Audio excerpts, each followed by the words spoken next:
Welcome to the Labyrinth. I know it's been a very long time, but after a very long break, I'm back, and we have a very exciting podcast episode today. My guest today is Sangeetha Aiyer. She's a metabolic coach, she's a diet and fitness coach, she's an advocate for the animal based diet. To know more about her, you can check her website, rewriteyourstory.in, or you can follow her on Twitter. The links are in the description.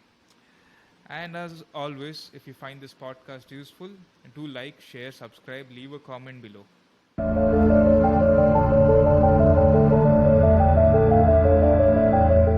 Okay, Sangeeta, welcome to the Labyrinth. How are you doing? Thank you for having me. I'm doing very well. It's a Saturday afternoon. No complaints so far. Yeah, so I want to know because this is something that I'm very interested in. How did you begin your journey and transition to animal based nutrition? Okay. Um, it's a long journey, but I'll try and encapsulate it with the key highlights of the journey. I'm born, raised a vegetarian. Okay. I also have a congenital allergy to eggs. So, though eggs were not frowned upon in my household at all, for this reason, I couldn't consume eggs.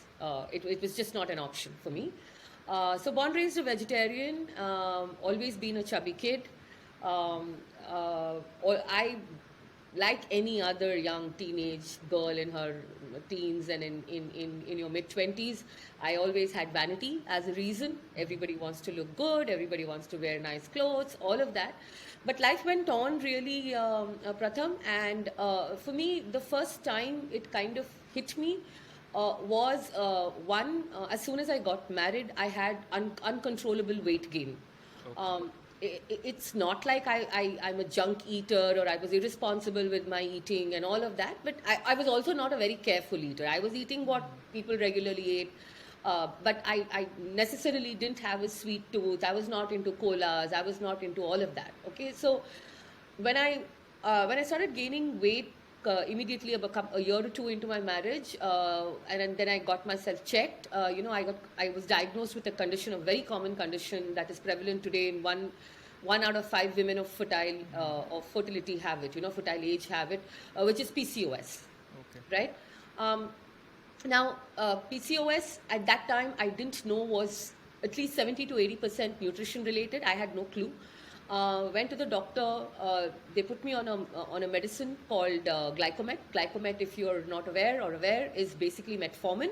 It's something that is given to type 2 diabetics. Again, at that point, I didn't realize. I said, okay, I'll take that medication. And the general advice that was given by a doctor even then was, hey, you know what? You need to kind of eat clean and lose some weight. So in the 2000s, in the late 1990s, in the early 2000s, the only thing that you know to meant to lose weight is you have to go to the gym or you have to do some sort of cardio, you have to be running. So I did all of that. But I must say that, the condition of PCOS was not very, very problematic for me because I managed to conceive. I also gave up the medication after some time. I'm very bad with medication. But by the time I was 1 year into, when my son was about a year old and I was hardly about 29, I had almost reached a weight of 88 kgs. Okay. Sure, there was pregnancy weight and all of that, but I was extremely uncomfortable in my skin. Okay, one, obviously, I was just obese.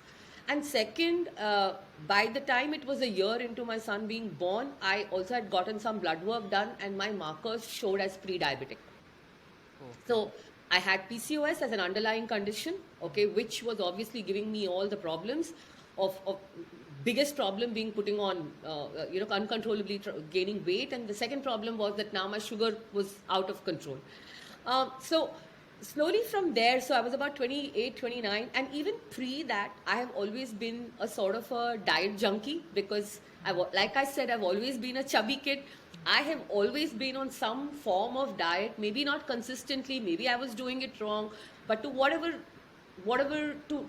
I knew, I was kind of doing what all the mainstream asked me to do. So when this happened, I doubled down on it and I said, you know what, I need to lose weight and now my blood markers are going wrong. I'm way too young for this.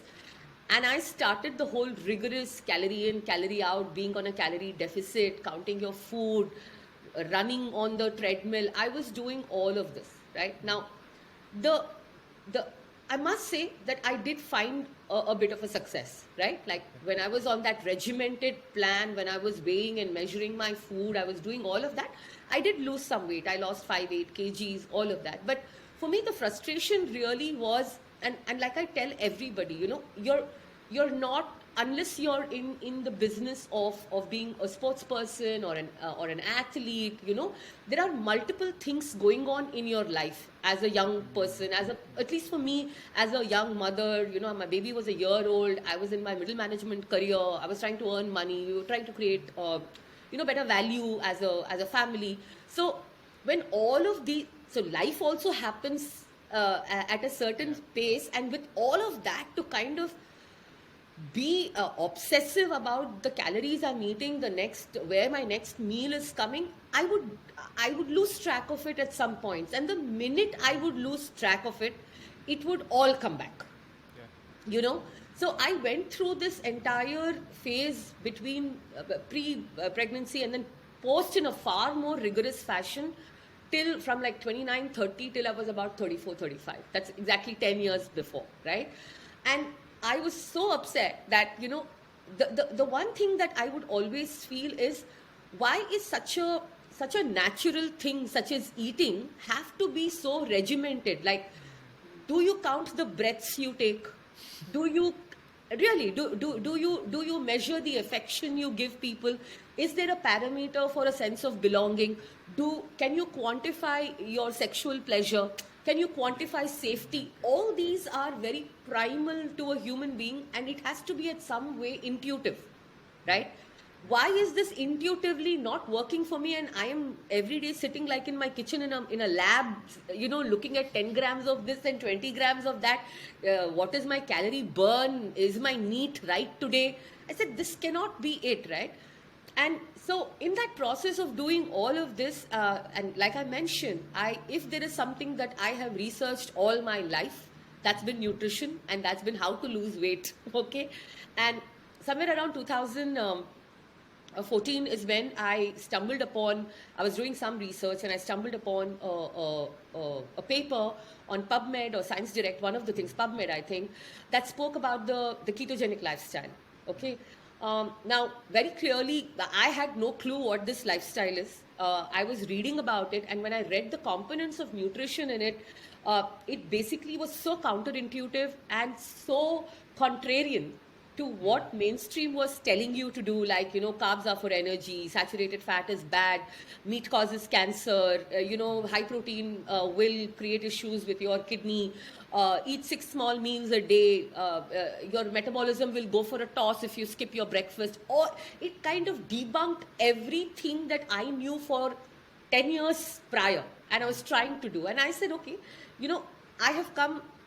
Also, I must say that the ketogenic lifestyle that I read about was very clearly for a specific therapeutic reason. And in this case, I was reading about ketogenic diets in the case of children with epilepsy or with adult epilepsy or seizure issues, right? So it's a very prescriptive therapeutic diet. And if you know what a ketogenic diet for therapeutic reasons is, the classic ketogenic diet is where basically your brain cannot metabolize glucose for fuel very well, which means coming from carbohydrates or sugar. Therefore, you're a better functioning individual with using ketones for energy, right? Which is what you get from fat in the absence of glucose. Now, barely I knew all of this. Like, then I was like, okay, somewhere it said that the side effect is also weight loss. Okay. And I said, oh, the side effect is weight loss. And they also said your metabolic health becomes better. Type 2 diabetes could be one of the things that you can address with it. And I said, okay, weight loss, and it's looking like you're not taking sugar. I'm not a big fan of sugar. I said, let me do this. And that's it. For me, 3 months into that, I started seeing changes like never before, right? Now, I also didn't do the 70% fat, I must say. I mean, as part of ketogenic lifestyle, 70% of your caloric intake comes from healthy fat, right? I did not do that for two reasons. Intuitively, I felt if I'm holding on to body fat, if I take dietary fat, the dietary fat will get used, but the body fat will remain. Okay. It's common sense, right? Okay. And second, always a fat girl in your head. You're always scared to eat fat. You're programmed that way, since you're a child, that ghee is not good for you. Eating fat will make you fat. So that was the second programming I had. So I kind of did my own little bit thing where I obviously optimized on the protein. I dropped my carbs to under 20 grams in a day from vegetables. And I was eating, I'd shifted to all your saturated fat or coconut oil and things like that. 3 to 6 months, I literally cannot tell you how my life started changing first, of course, all the plateau, etc., that I was going through, I broke that plateau. Number one.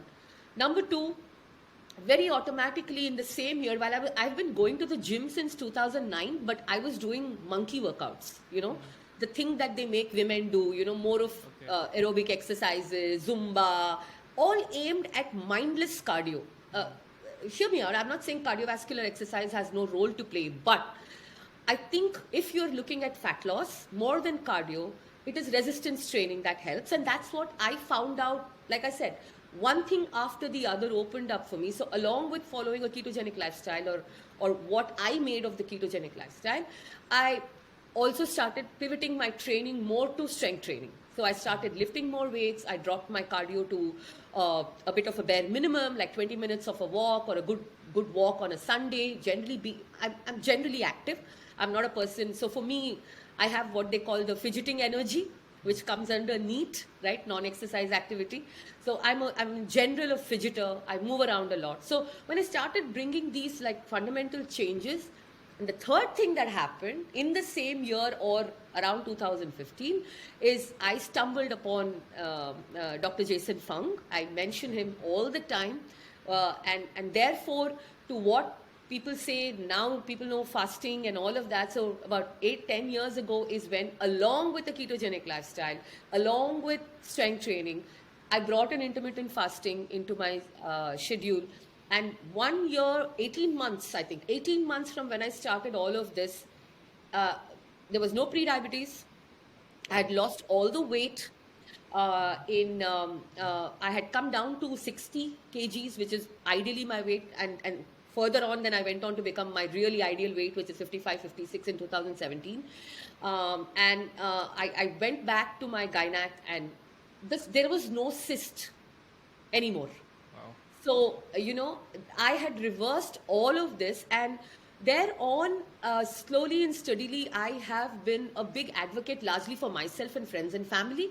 And I predominantly, like 85, 90% of my calories come from animal-based food.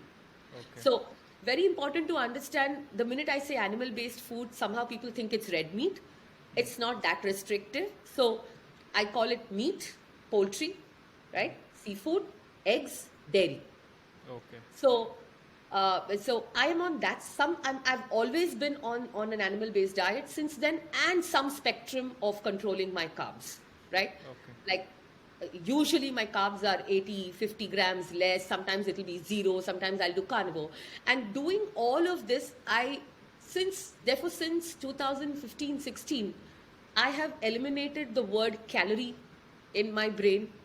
I do not have a concept of weighing anything. I eat when I'm hungry. Okay. It's just that I consistently follow this lifestyle of fasting, strength training, and being on animal based. So that's my journey. That's fascinating, and I'm glad it showed such strong results for you. But one of the concern that a lot of people have with regards to animal-based diet, especially in India, is that when we see all these influencers in the ketogenic diet, in the carnivore diet, posting pictures about beef steak on their Instagram, we just wonder, like, we can we really do this? How practical is this in India? Is it expensive? Is it because beef is banned in most states? It's very difficult to eat. You can get very easily bored of chicken sometimes. So how practical is it, and how easy is it in India to transition to something like this?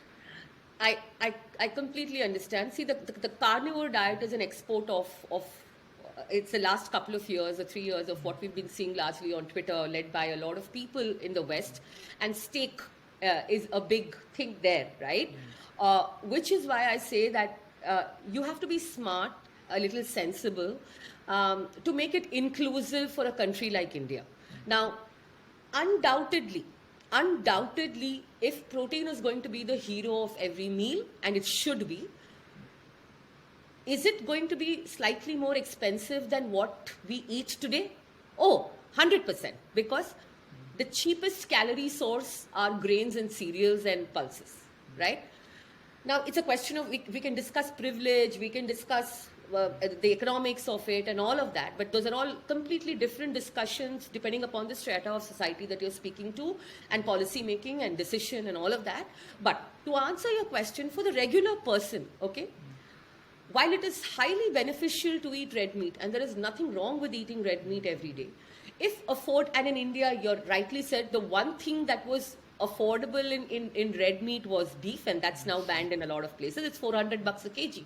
It's the best form of nutrition you can get.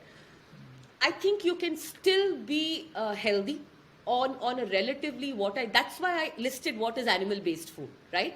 So you can still do poultry and be okay. Eggs, the cheapest and the most wholesome food that nature has given you.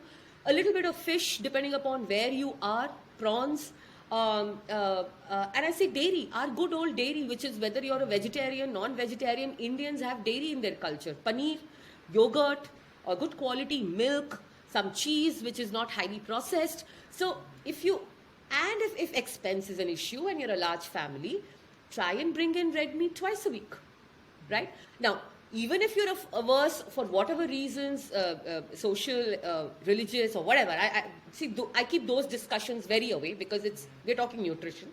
Like, even if, say, you're a person who's open to eating beef, but that's not available, people forget that the water buffalo is still available. That is still nutritious food, and that's about, depending upon where you are, $300 to $400 a kg, right? Now, the good part of a water buffalo is it has less fat content, it has higher protein content. There may be a difference in the fat. Yes, the fat is slightly different, the color of the fat and all of that. But it is still a good source of nutrition if you think mutton, goat meat, which is probably the most expensive meat right now in the country, right? Like, I'm in Bombay, $800 to $1,200, depending upon where and how often you shop. That's 1 kg of red meat, of mutton. So if you rotate your protein sources or your food sources in the way I have told you, it will not put a dent in your pocket. Now, that's one way to look at it. Let's look at it the other way. If you eat this way, the chances of you falling sick for whatever reason become less, okay? Your hospital trips get lesser. All the money, go to any Indian household, middle class, upper middle class, open their pantry and fridge and see the amount of junk that is there. There will be a cola bottle, there will be sauce, there will be namkeen, there will be some 4 biscuit packets, there will be none of that. You don't need any of that. So you save money there. You don't get sick. You don't have metabolic syndrome. You don't go to the hospital. That's all an opportunity cost of money saved if you at the end of the day look at it. So I think, 1, priorities, right? 2, assessing your budget and still seeing. I have listed it down 1,000 times as to how you can do. You can do a carnivore or an animal-based diet just on ground meat. See, in general, ground meat like keema, what we call keema. Keemas and beef keemas and eggs and paneer are cheaper in compared to expensive shoulder cuts and all of that, right? You can still do that and be healthy. Healthier, most definitely, than being on a grain-based diet. Yeah. Speaking of health and the culture in our country, what do you think are the main causes for rising obesity and diabetes in India? Multifactorial, yeah, but let me tell you, see, the first is number 1 is our plate proportion. There are certain factors you can control, okay, and there are certain factors you can't control, right, when it comes to obesity. Uncontrollable factors are a couple. Like, for example, the food environment, right? You cannot I challenge you, and we can do this on camera. You cannot go into a supermarket and find a decent product that doesn't have added sugar or dirty soya bean oil or seed oils. 90% of your packaged food category has some form of sugar for sure. Okay, so food environment you cannot control. Okay, now that's a big one, because if everywhere you go you're saturated with this kind of food, what do? Okay, number two, the thing that you cannot control is quality food is expensive, but there is a workaround around it, like I just mentioned. Stop buying dumb shit out of a box and prioritize your money. Now, what are the controllable factors, and why? And I feel that is more a cause of obesity. And now, more recently, if you've been following the news on the health side, NAFLD, non-alcoholic fatty liver, okay, which is become a massive pandemic that we've never heard of 20, 25 years ago. Kids as young as 11 and 12 and 13 have it, right? So the first thing that we need to change our lens, like if you look at the Indian plate proportion, I don't care which part of the country you are, okay, whether you're a South Indian, North Indian, East, whatever. The plate proportion is 60%, 65% carbohydrate. Then some portion of dal. Then the periphery will be some vegetable. If you're a meat eater, maybe once or twice a week, there will be some 2 pieces of something in swimming in a load of gravy. And this is how you eat day in, day out. Every meal of ours, if you look at the plate proportion, the hero is the carbohydrate. Yeah. Okay. Now, I am assuming, I am saying all of this thinking that you're actually eating clean food, right? There is nothing wrong with dal roti sabzi, but there is also a lot of junk that happens, right? There is khakra, fafra, the sev puri, jalebi, all that is also there in your menu. Like I said, open the pantry. So first, cut out junk food, ultra processed food, cut out added sugar. Okay. Number two, examine, like I said, the plate proportion. It needs to actually flip completely to 40 to 45% of your plate has to be protein.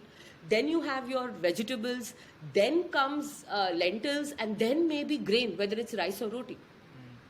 That is number one, okay, the thing that you can do. Now for this, you need to kind of understand that the basics of nutrition, that carbohydrates doesn't have a lot of nutrition, because at the end of the day it is glucose, it is some form of sugar.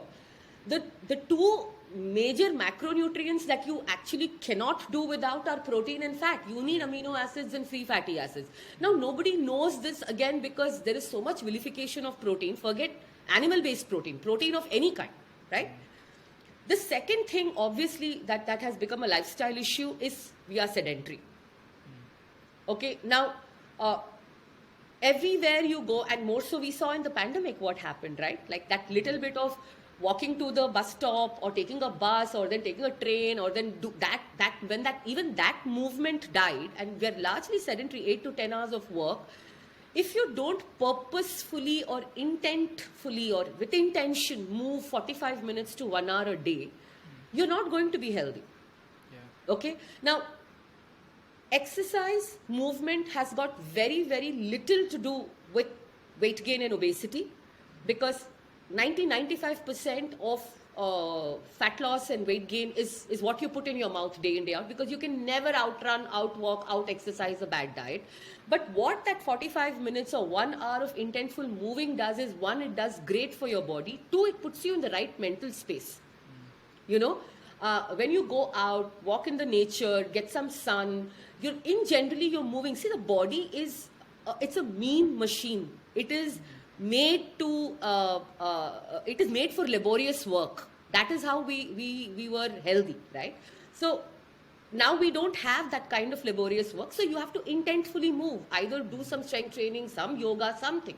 So I think these 2-3 things, if you kind of keep in mind, the fact that we are grainitarians, okay, we don't even consume a lot of vegetables, things become easier. Yeah, I agree with you. We are grainitarians. There are a lot of Indians who believe that something like biryani is a protein-rich meal when it's 80% rice and there's barely 2 pieces of chicken. And Correct. I also agree with you that strength training is amazing. But recently in the past few months, I'm seeing some really stupid WhatsApp forwards saying that going to the gym can give you heart attacks. A lot of young people are dying, and it's because of gyms. Stop going to the gyms. What do you think of this? I think that's really foolish. And yeah, I think it happened with a couple of cases, actors dropping dead, Siddharth Shukla and the likes. See, yeah, I'll tell you what. What makes the headlines in mainstream news is actually not the headline. Going to a gym doesn't cause, or lifting or whatever doesn't cause. Look at this is exactly like red meat causes cancer in studies. Okay. What was that person doing for prolonged periods of time apart from that 40 minutes that he was going to the gym? What was his nutrition? Yeah. What was his habits? Smoker, drinker. Nobody wants to get into all of that, right? What was his stress levels, right? Was he on some exogenous material to build muscle? No, everybody will claim that no, they are natural, they are this, but there are 1,000 reasons. The only unfortunate thing is that accident has happened or the mishap has happened in the gym. Okay, but so I don't think 40 minutes of strength training 3 times a week, when all other lifestyle factors are counted for and you are in control of them, that they cause any big issue.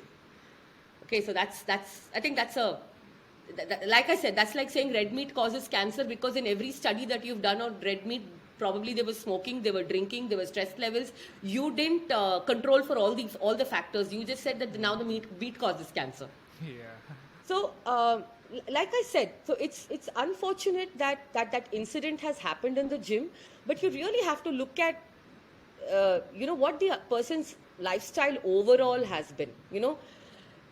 You can be driving in a car and an accident can happen. Are cars harmful? I don't know.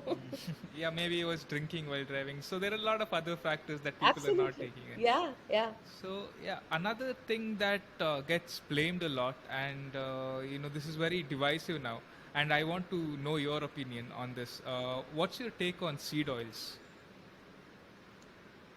100% no doubt that firstly we should congratulate the people who came up with this term seed oil, because that's exactly what it is. Otherwise it's been marketed as heart healthy vegetable oil. Look at the marketing around it. None of these come from a vegetable. Okay, soya bean, canola, rice bran, none of these. So one, I think now we have given it the right name. Okay, so seed oil. There is so much research on the inflammatory characteristics of these oil, and actually there was one video that was doing the round on Twitters, and I'll DM that to you separately. If you actually see, and that is a process of how canola oil is being made. If you saw canola oil, you would never touch it in your life, and it is pretty much how every other seed oil is made. The amount of bleaching, the amount of processing that they make it go through to kind of give it that sunrise, nice color. That's actually not even the color of the oil. Okay, they are extremely loaded with omega-6. The ratio is completely off. Okay, and traditionally, like India loves its traditions, right? Like we are all about our tradition. Everything is our tradition, where we hold our tradition so close to our. Traditionally, we've actually never consumed this. Never consumed it, right? We were always, depending upon where you came from, we were always about ghee, white butter, right? Coconut oil if you're in the south, and very seasonally, locally, in certain cuisines, we used mustard and sesame oil as a flavoring agent, right? Even groundnut oil is very, very recent, right? So if you're in fantastic health and you use a little bit of groundnut oil and all, it doesn't really matter. Like when you go out and eat, you don't have control. But the other oils, you have to be really careful, because that is the oil in which you're doing your deep frying and all of that and eating it, right? That is one. Second, just use a little bit of common sense, right? Ghee is a product of malai, the cream that is on milk, right? If you pick up if you pick up like a little bit of cream from the milk and you rub it in your hand, it becomes oily immediately, right? If you take the meat of a coconut, once it's grated, and you just mush it in your hand, you can feel the oil. What do you have to do to soya bean, rice bran? How much of it do you have to crush, to what extent, to bring oil out of it? Yeah, I can imagine. I can imagine there must be a lot of processing there. So why do you want to eat that oil which has gone through that kind of processing? Like if you crush, like if you can you crush a peanut in your hand and will the oil come out? No. At best the oil come out when you grind it and make it into a peanut butter, right? So any food that goes, or any edible item that goes into multiple levels of processing for you to consume it is generally avoided. I'm not saying all processing is bad. Cooking is also processing, right? Is one form of processing.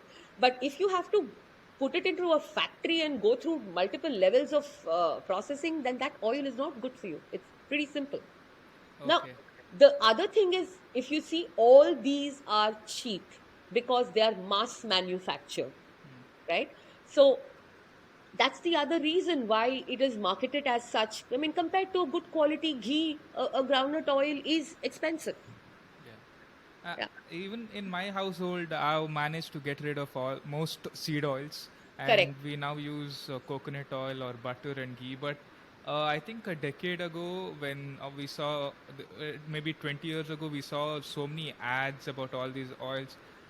They were trying to push this idea that animal fats like butter and ghee, Saturated or fat.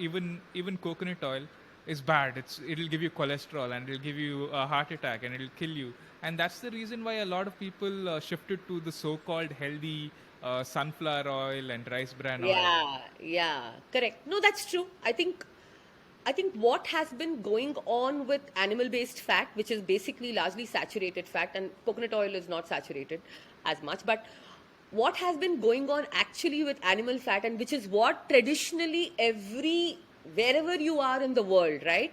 Beef tallow is tradition in the West, right? Olive oil is tradition in certain parts of Europe. The fat from pork, lard, that was tradition in certain parts of the world. In India, it's always been ghee and coconut oil, depending upon where you came from, right? Now, I think this entire shift that has happened globally, and started with obviously America, that saturated fat is bad for you and it increases your bad cholesterol. First and foremost, everybody needs to get updated that there is good cholesterol and then there is the other good cholesterol. There is no such thing as bad cholesterol. Okay. Uh, so, but the lobbying for now you have to.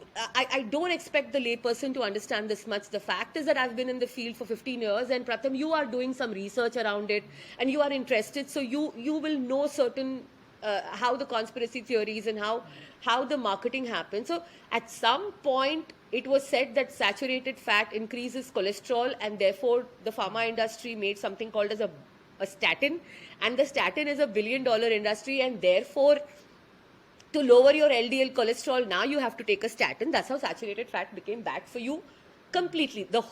Now there are cardiologists in this space who are actually saying that most people who we operate on don't even have their LDL high. That is not even the reason.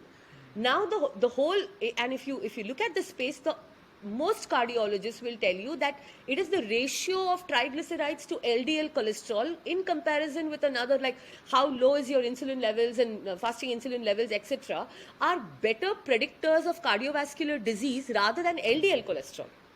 Now, this narrative is so brainwashed, and is going on for 50 years, that people want to buy into this and saying, oh, ghee mat khao, oh, don't eat red meat because your cholesterol will go high. That is, so all these are now, a layperson is scared, right? Like, can I eat this way? Can I not eat? It takes immense amount of confidence, trust in what in your research capabilities, or trust in somebody like me. Doesn't come by easy. To tell you that no, this is not going to harm you. And the best way people find out usually is when they test their blood work before, They eat like this for 3 months, and this happens on my program, and you will see the changes for good. Yeah, it's very easy for me and for a lot of lay person to trust someone like you, uh, who not just who doesn't just talk but also walk the talk. Now, for Yeah, example, you have reversed your diseases, you yeah. have lost a lot of weight, you helped your clients lose weight, so it's easier for us to trust you because there is evidence. But in the same carnivore space, we see a lot of people. Telling don't just eat red meat but also eat a lot of liver. I have nothing against liver, but then we've seen rise of influencers like Liver King, who now we know he was on anabolic steroids, who spoiled the name of Yes, it does. everything carnivore Yes. related. And what's your take on this? See, I'll tell you, when a movement comes by now, in every movement, you will find certain people who are extreme in that movement. Okay? Let me give you an example. When if you're able to form, please don't, I want to preface this by saying I will never advocate a vegan diet, okay? But there are some people who are extremely elite. A vegan diet is more expensive than any other diet, if you ask me, okay?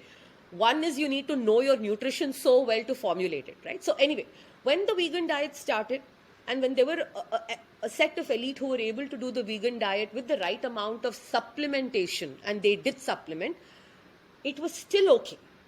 Then this vegan diet moved into another cult, another subcult called the raw vegan. That is an extreme. The same thing is happening with carnivore. Okay, carnivore was largely animal meat. Okay, butter. Okay, it did include poultry. It did include seafood, and red meat was also a big component of it. Okay, but nobody said that if you have to be a carnivore, now the extreme has arrived saying eat only beef, and in the case of India, they will very conveniently change it to goat meat because it's a ruminant and that's what is available. And they will say meat, no spices, just salt, ghee or butter and water, and lots of organ meat. No, the organ meat, again, go back to your Indian ancient tradition 100 years ago. Did we consume, did certain traditions, whether you're Muslim or whether the Northeast or even certain traditions in Tamil Nadu, did we, or cultures in Tamil Nadu, the non-vegetarians, did we consume organ meat? Yes. Was it there every day in your food? No. Why wasn't it there every day in your food? Because while organ meat is good for you, things like liver, organ meat can also cause certain toxicity in you.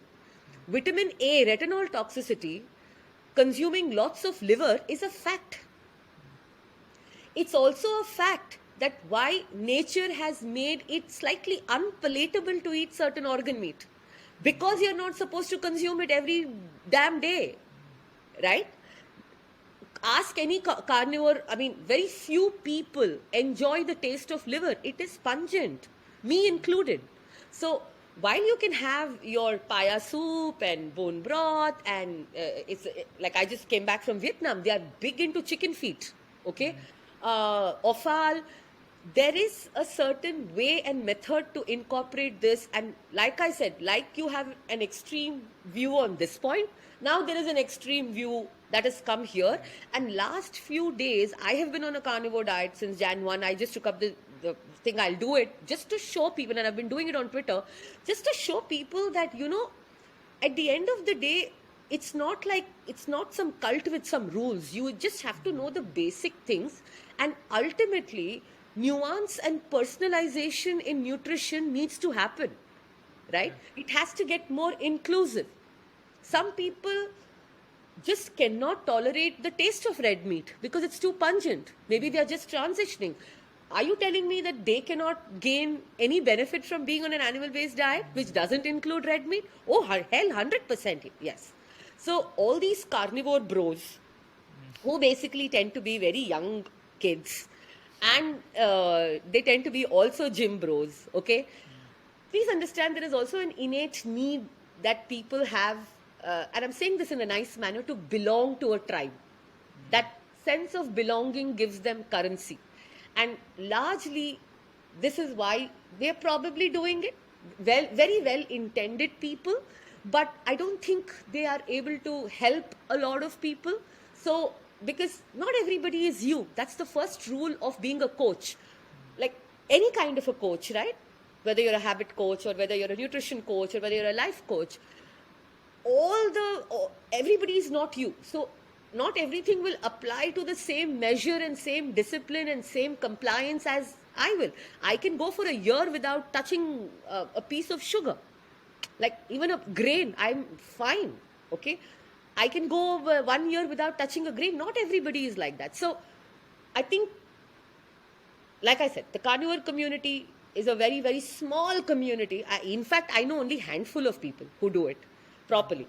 And in the enthusiasm of belonging to that tribe, I think the message is being taken a little extreme. Yeah. Do you believe that there could be a chance of a person getting high uric acid levels and gout by consuming excessive red meat or organ meats? No. Okay. If the condition happens, and this is where the confusion happens, right? Now, what is excessive is a good question to ask. Okay, first let us understand what causes high uric acid, GERD, gout, all of that. So uric acid and gout, not GERD. GERD is the extreme form of acid reflux. The three things that cause high uric acid and gout are: first, alcohol. Okay. Second, fructose. Yeah. Okay. Third, sugar, proper white sugar, which is there in everything because it is a combination. Finally, they say purines. Okay. Purines are found in red meat. Okay. Now, usually you have manifested high uric acid or it has gone into crystal form and causing gout because of the first three. If you were not doing the first three, and if you were eating to the way you need to eat, a combination of protein and even coming from red meat, it would not cause it. I've been eating red meat 8 years. No. So, but having said that, if you have manifested this condition, minimizing your red meat for some time until you kind of address these issues is good, because the purines in red meat can flare. There is a possibility of a flare. But what tends to happen when you have uric acid and gout? The first thing that the doctor will tell you, no protein. Irrespective, it is not even red meat protein. They will first tell you, pehle sab protein band kar do. That is not the reason. And if you want to delve deeper into this, please read a book called Drop Acid. Okay, drop acid. Drop Acid is a very good book that tells you what is causing high uric acid levels. Okay, and what is leading to the crystal forming, and therefore you having the inflammation and the gout flare. Now, people think fructose, just like sugar, is there in everything. Like all your beverage, everything has fructose, right? So if you control your junk food and sugar consumption, to a large extent, your uric acid gets better. Come to the meat last, and frankly, I love this excessive red meat. How many people do you know personally who eat, even non-vegetarians or meat eaters, who eat red meat daily? I don't know anybody, not in India. You know me, I eat red meat every day. Okay.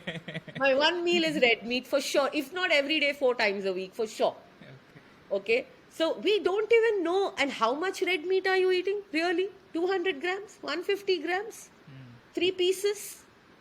Even a person who says, mutton biryani I love, exactly. It is 500 grams of rice and 2 pieces of mutton. Yeah. So that's I was speaking from my own personal experience because I've had gout a couple of times. Really? Yeah, and it was really, especially the It is first time, painful. I could barely walk because of Yeah. that. And when I went to the doctor, he said, "Oh, it's because you ate prawns, or it's because you ate mutton, Protein, it's all protein. because you ate chicken liver." I said, "Okay, maybe that might be the cause." And that was the first couple of times. But then the recent time I got gout, I was not eating any of this. So I went back to the doctor like, why is this? He said, I'm not really sure. Maybe it's chicken, maybe it's eggs.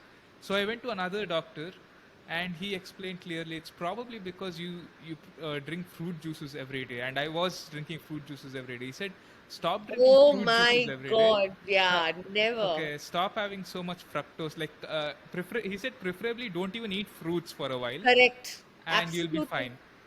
And did it get better? Yeah, it got better. Like I know one of this doctor. Like he's a bit controversial. His name is Doctor Srinivas Kakila. He's been on the podcast as well. I'll Uh, check it out.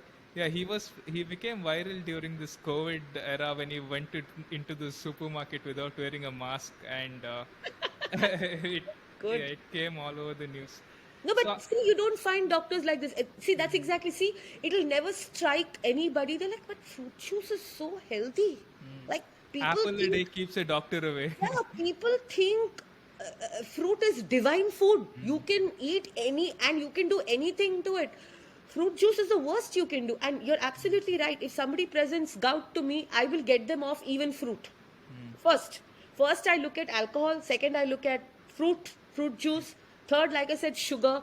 By the time I have done all of this, now it's sorted. Yeah. Okay. And now I want to ask like slightly controversial questions.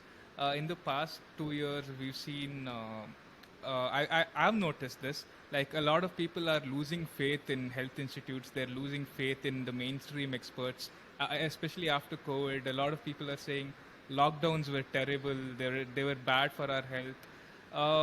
What is your take on this? Should we continue being skeptical of the mainstream experts, or should we continue to trust them?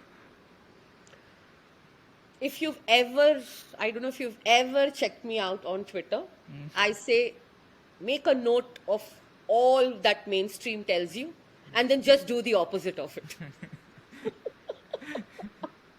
That's my answer. Okay. I, I, I hope we don't get a YouTube strike, etc. on this. I think the way the pandemic was handled was rubbish. Okay, now, immediately when I say this, the question is, are you anti-vaccine or pro-vaccine? I don't need to belong to any club, Yeah. okay? But what I believe is that there needs to be consent, informed consent, okay? The choice should be up to me, okay, to decide if I want to put a vaccine in my body. Now, that choice is dependent on many things. What has been my lifestyle till now? What is my metabolic health? Okay, the same rule may not apply to my mother, who is 76 years old, who has a history of 30 years of asthma, who has bronchial COPD, who is a vegetarian. It may not apply. Okay, it may not apply to. So I am just saying that this mass uh, approach that the mainstream has not helped, and what has like it has not helped. So therefore, like if you look at the whole controversy around the Pfizer vaccine, what is going on there, right? So I think they keep changing their narrative to suit themselves, okay? And nobody in the 2 years of COVID, Pratham, everybody knew that if you had comorbidities, Yeah. right, you were prime in terms of being a COVID victim, right? Nobody in the 2 years even spoke about eating properly, getting good. They didn't speak about obesity. They didn't speak about all of this. They just said, get your vaccine, get your booster, stay inside the house, whatever. When the elections were happening, even in that 2 years, they went around distributing bloody rice and dal, okay, and packets of biscuits and I don't know what not. What are you doing? Right? Then there is this entire, again, there will be some right wing, left wing thing that will happen. This entire wave of saffronism that is going on in our country, where everything green is supposed to be okay. Then there is vilification of animal-based protein. Every third woman in the country is either has a zinc deficiency or is anemic. Okay, what are you doing? So obviously there is no trust in mainstream, right? Yeah. So Absolutely. there are a hand few, and I didn't even see it in India. I am just thankful to be connected on Twitter to a bunch of people who had a different kind of uh, uh, who had different kind of notion. What do you say? Theories and notions that I was exposed to in the 2 years while the pandemic was on, and they said, you know, even if you're locked inside your house, keep yourself active, strength train, mental health matters, eat real food, okay? No matter what, just get out of the house and get some sun, even if it means you're standing in your balcony or you're in your terrace. I was thankful to be associated with such people remotely or whatever on Twitter, and I could do this and I could tell people around me that this sanitizers don't work. Yeah, like really, what are you saying? Okay, and what is, again, there are certain places where masks work, where certain places masks don't work. You can walk into a restaurant with mask. The minute you sit in the restaurant, you're allowed to take off your mask. Like what? What? Yeah, and we were not even allowed to ask such questions at We were the. not, because There was so much hysteria. that's what I'm saying. See, if you look at everything in the world today, you are not allowed to question anything that the mainstream says, or you have to belong to a camp. Okay, like either you love Modi ji or you hate Modi ji. Either you love everything he does or you hate. Either you have to be a staunch whatever right wing person, or you have to belong to the left wing. I don't know why we have to belong to any camp. Why can't we just question the efficacy of any policy or anything, whichever camp you belong to? Okay, just to question the science. Yeah. And why are you saying it? And what is science if it can't be questioned? It's, if science can't be questioned, it will become a religion of its own, and it was like a Which is religion. what it is becoming now, with everybody being divided into two extreme camps and just fighting with each other. Like, you cannot today, in everything, Pratham, like today, if I'm a woman and I go to Twitter and say, I don't identify with feminism at all as it is today, I'll have 100 women come and jump on me. How dare you, you misogynist! Yeah, exactly. Some bigot, some misogynist. Very interesting. I'll give you an example again of, it's just the mood of the globally what is happening, that you can't say anything sensible. When the last Navratri happened, I had tweeted saying, do not fast the way you fast in a Navratri. You actually eat more than a regular day, and you eat more of the wrong things. It's not a fast. Okay. Some right-wing account picked it up with some, I don't know, probably 100,000 followers, and said, she's Sangeetha Aiyer and look what she's doing.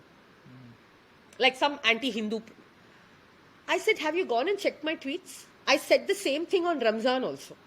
I said, you are fasting for a good reason in Ramzan, but you don't break your fast properly, because from sunset to sunrise you eat all sorts of junk and you eat through the night. So I come from the perspective of health and nutrition, but people are so emotional, especially food, right? Forget everything else. I talk largely about food, but you are a Brahmin, how can you say this? It doesn't matter. The body doesn't care if you're a Brahmin, non-Brahmin, you're a meat eater, not meat eater, you are anti-cruelty, you are pro-climate.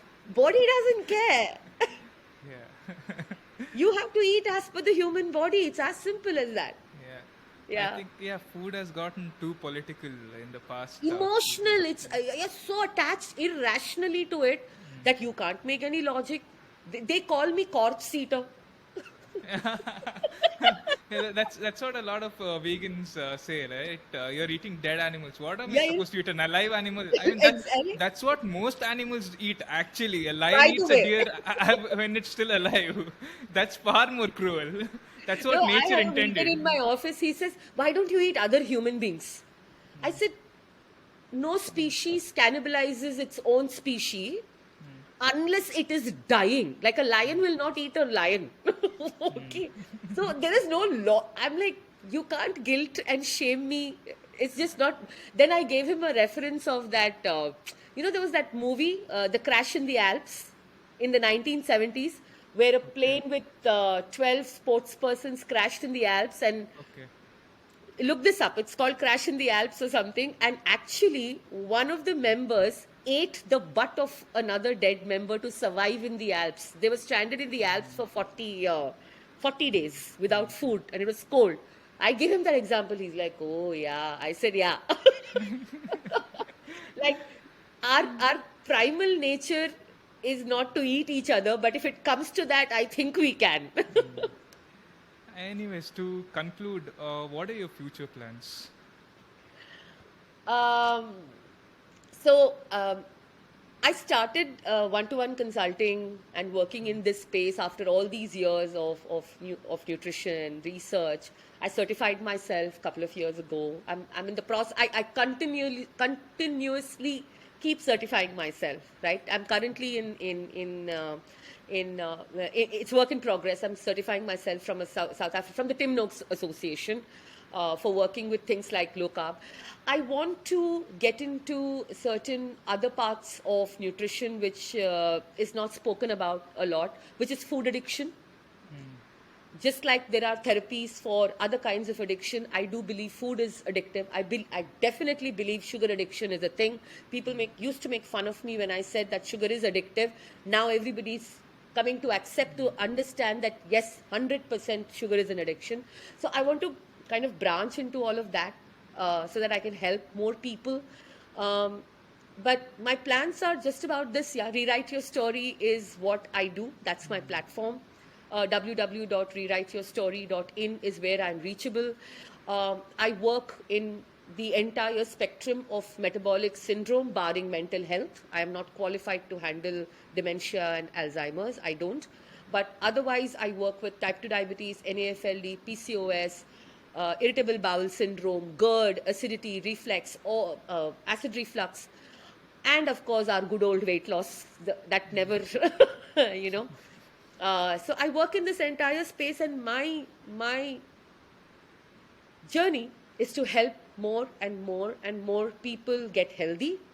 And a big part of this journey is advocating ancestral nutrition as it is. And when I say ancestral, I don't mean your grandmother, my grandmother. I mean the way we ate 2000, 3000, 4000, 10,000 years ago, before the agriculture revolution came in, before we all got shotted for eating cheap grain based calories, you know. Quality nutrition, stay healthy, go work out, and live a productive, healthy, happy life. Yeah, That's all. absolutely. Thank you so much, Sangeeta, for coming on the Labyrinth. It was an absolute pleasure talking to you. Thanks so much, Pratham. Thanks for having me. I hope your audience or wherever this travels to finds this helpful.